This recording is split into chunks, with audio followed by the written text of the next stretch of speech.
My friend that ran sound, he said you're supposed to say the helicopter is full of eels in order to enunciate various anything that syllables. requires your whole mouth to do this. Yes.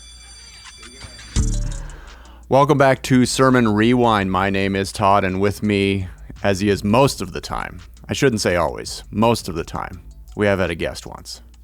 So That's I can't true. say always. Yeah. So most of the time is DJ Jazzy Jordan Hall. Great to see you or to be with you. Hope you enjoy our time together. Yes, the man in black today. Yep. So, and the family foundation. Not today. I'm the man in black all the time. Yeah, I suppose. Okay.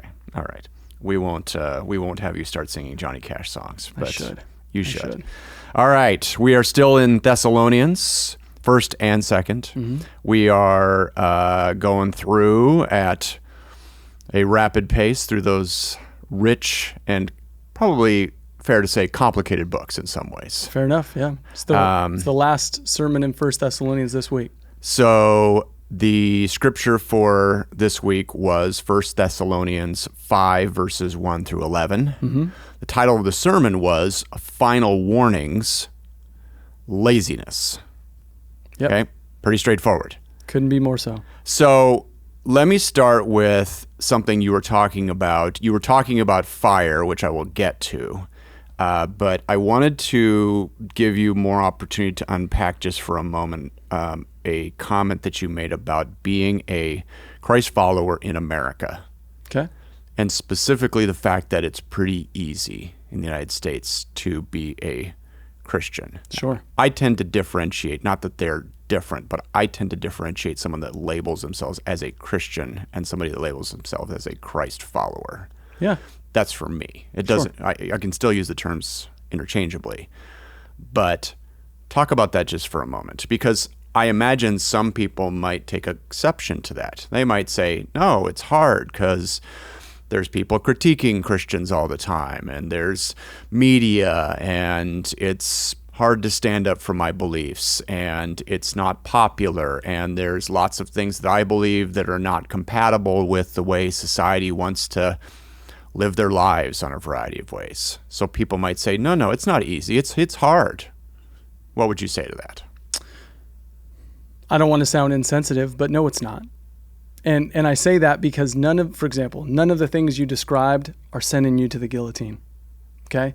At best, your pushback is disagreement, maybe people that think less of you. And those aren't insignificant things, but no, that's not hard. That's a low cost to follow Jesus in light of the cost that many have been paying for centuries, as well as are still paying all over the world. So I have a very low threshold of sensitivity for those who would say that it is hard to be a Christian in America, particularly because you can just fly under the radar culturally speaking. You can say things that are touch points like, oh, I believe in God, or I go to this church or that church, and somehow you're sort of bathed radiantly with the masses and you're totally tuned in, depending on where you live, right? So that's not hard to me. What is hard is saying, I'm gonna raise my children countercultural. I'm going to be faithful to one wife or faithful to one husband when I live in a society where some might even mock that, because at the end of the day, you only have one life to live. Why settle for just one, right? Hard life is being so willing to go against the grain that your life is deeply and thoroughly disrupted. And I'm just not sure insult and marginalization at that caliber is really the same thing. But what about more of a, and I get it from a true threat to self, what about a more reputational guillotine, as it were? In other words, if I put myself out there as a Christ follower, as a vocal Christ follower, sure, I do risk being mocked, ridiculed, ostracized by friends, family, coworkers, society, right? Yeah. You can raise the bar for sure. This differentiation you make with the term Christian or Christ follower, that'll incur some judgment and wrath, right, from the community for sure. You start stepping out there and talking blatantly and seriously about sin and the absolute necessity to repent and believe and find redemption in Christ. Sure, you're going to put yourself in the target, so to speak. So yeah, I think the commitment level, the seriousness, the discipline to surrender to is ultimately what leads to whether or not it's actual suffering. Okay. So in your first point, you said Jesus' return. I'm sorry, let me go back first. Your big idea was the return of Christ is imminent, so don't be caught sleeping. Yeah. Right? Mm-hmm. And I won't critique, but I'll point out that we were talking about this before. You had a written version and then a version you changed a little bit later. Both are kind of interesting, right? Yep. Because your written one was the return of Christ is absolute. Yeah. Right? Yep. But you switched it to imminent, I assume, to convey a sense of urgency. Absolutely. To people, Yeah. right? It's not just a concept. It's it's a concept and it's coming, could be coming right this second. Because that changes the game, doesn't it? It does. Yeah. It does. I have to do this by tomorrow versus sure. I have to do this someday. Yep. Right? So in your first point, you said Jesus' return will be sudden and severe to the unbelieving world. Yes. Right? And you were talking a little bit about fire. I mentioned that before. You were talking about lighting a fire. You gave an analogy of cleaning chimneys back in the 19th century in kind of bad conditions. And it wasn't a great picture. Right? But Is it something you would be proud of? No, not necessarily. No, it wasn't. It wasn't. It was a good analogy, but it was not a pleasant picture to sort of Not at all. ponder at all. Yeah. But you were talking about how it sort of was the inspiration for the phrase lighting a fire under people, and we're familiar with that today. Yep. Right. So I guess my question is, when you use that analogy and when you talk about that, it's not necessarily the best motivational technique. In other words, psychologists will say, hey, the best way to motivate or the better way to motivate is with positive reinforcement. This is talking about, hey, let's go here, right? Yeah. Do you want to go down that road of you have to do this, otherwise there is consequences, right? Mm-hmm. And there are. Yeah. Right? We tend to, as the church, want it to be a little bit more, eyes on the prize as opposed to, the carrot as opposed to the stick. Totally. This is more the stick. Yep. Talk about that. You're right. Psychologists would tell you that positive reinforcement is a far better motivator. And I think there might be some truth to that. I also think that if we were to look, generally speaking, in our current world, laziness hasn't fallen off the map, right? Apathy and neutral beige approaches to the world around you, that hasn't gone away with positive reinforcement. I think sometimes there is something to be said of breaking the switch off the back of the tree in the backyard and letting them know what's coming, right? And the fact of the matter is we're not screaming hell and brimstone and fire and judgment and wrath are coming to the church if they don't do a better job, right? It's not the cracking of the whip against the back of the donkey. No, this is tugging at the heart of the followers of Jesus. He's saying particularly the way that your laziness potentially affects the outcome of many others around you. The world itself, who doesn't hear from you, who doesn't know the truth. Paul himself says it. How can anybody call on the one in whom they must be saved if there's no one there to preach? How does that happen? If no one knows about Jesus, we can only expect judgment for the world around us. So he's saying, no, his imminent, quick, absolute, soon and very soon return means that if you continue to be slack and lazy, what comes upon the world around us is terrifying when it should be joyous. So the onus comes on us as children, as people in the light, which is the phrase he uses, to say, no, this is our story. This is also our responsibility. We're a part of this great reality that's soon in coming, and we can't lay back and do nothing.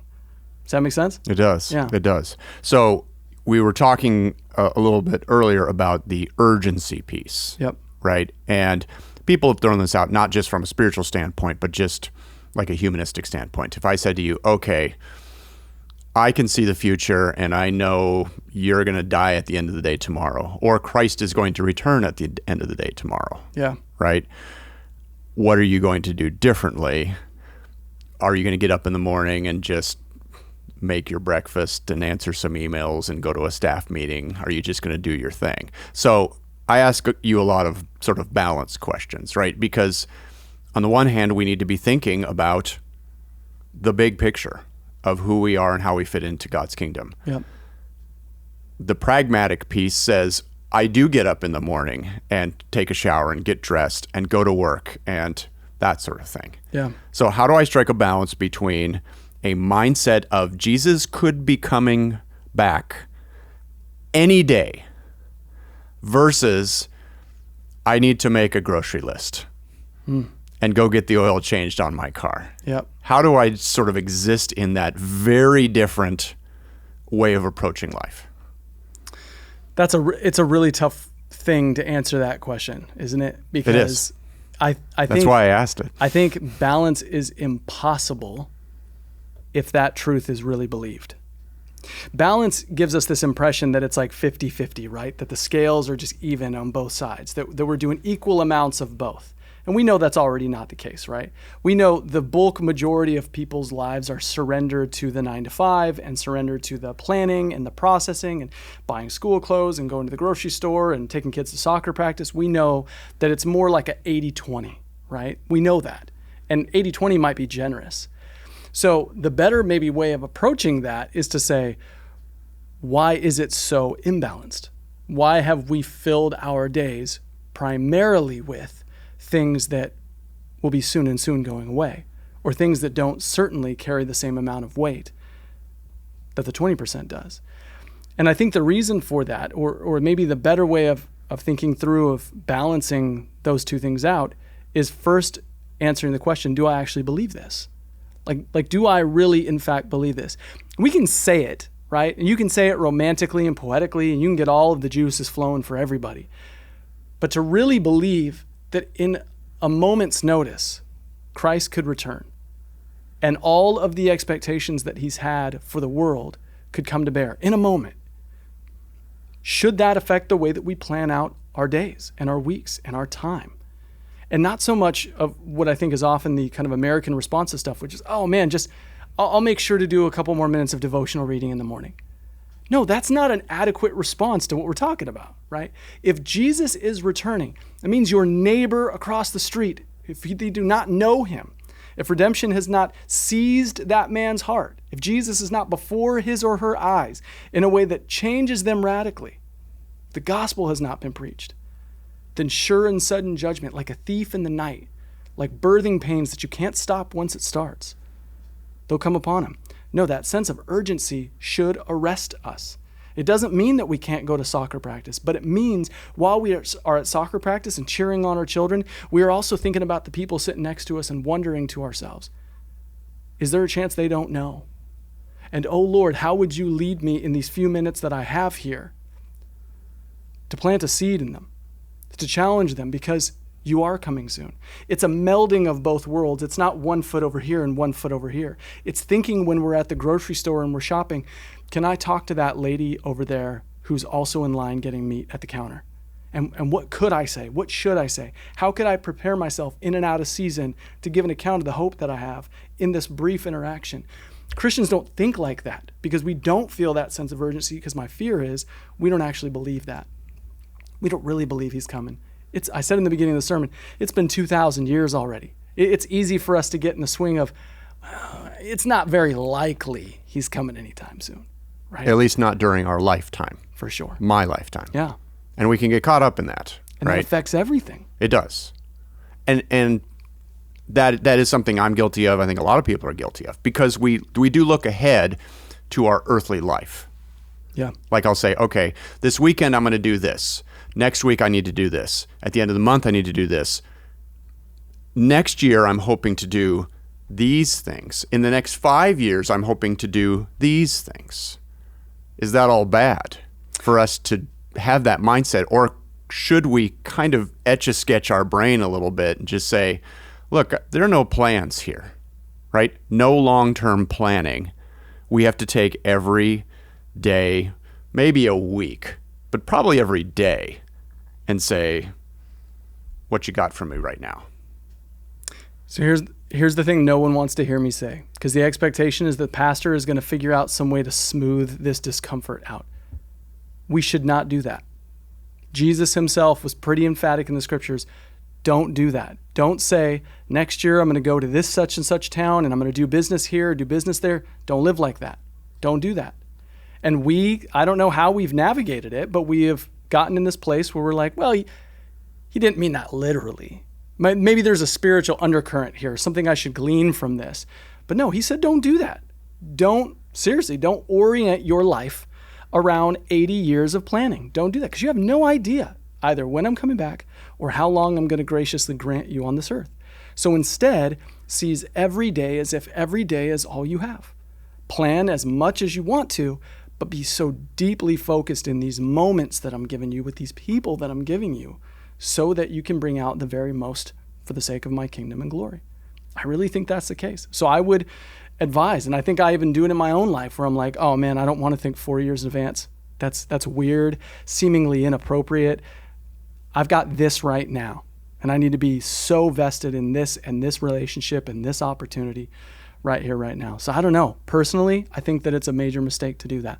So you were sort of alluding to numbers, and we are running out of time, but you were alluding to kind of the 80-20 or whatever. You're not necessarily looking for a number here that's acceptable, right?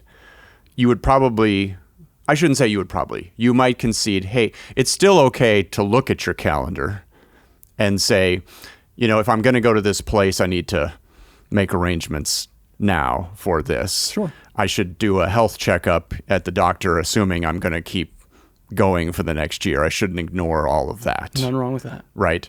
I could put a little money into a fund for when my body starts expiring and I have a hard time, doing whatever labor I'm doing now type of thing.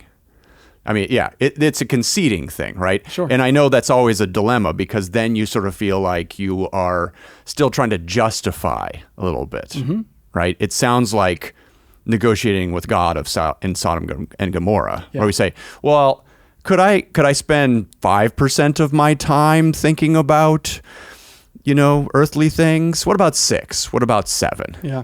Right? We do have the pragmatic of, again, getting up every day, right? So I guess the last question is, how do you guard against sort of the pragmatism of the earthly life becoming, and you've alluded to this, a focus, right? Something we worry about, we have anxiety about, that sort of thing, right? We can make some of the logistical arrangements of life. Sure. But a lot of it is about how much you really think about it. Yeah. Right? How do you guard against that? The only reason I think human beings put their lives on autopilot is because we really do believe that we have 85 plus years. That's what we believe. Best intention, that's what we believe. So it's okay to just say, well, I'll get to that later, or that'll happen someday. The only way you can really guard your heart, guard your mind from such things, is to say wholeheartedly, I only have today. It's to believe that. All I know for sure is I've got this moment right now.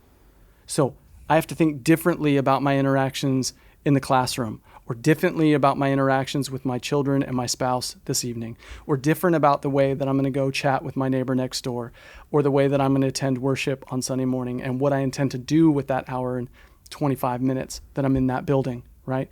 You think differently about it because you've invested yourself to believe it's all right here. I want to finish the race right now. And if he gives me a chance to run again tomorrow, I'll run again tomorrow. But this is what I've got. And this is what I'm going to seize. I'm not going to think about second or third, chances to do it again later. I'm going to think about this. I'm going to live for this. I'm going to preach into this. I'm going to serve people with this, because this is all I have. If you can't get yourself to just believe that and to surrender to that truth, then I don't think you ever change pace, because there are too many influential voices telling you've got 85 years, and if you take your vitamins, maybe more. And it's not true. Okay. Thank you. Yeah, absolutely. Thanks again for joining us on Sermon Rewind. We hope you get a sense of urgency today, and that you will go out and do what God calls you to do. Remember that someday is not an actual date on the calendar.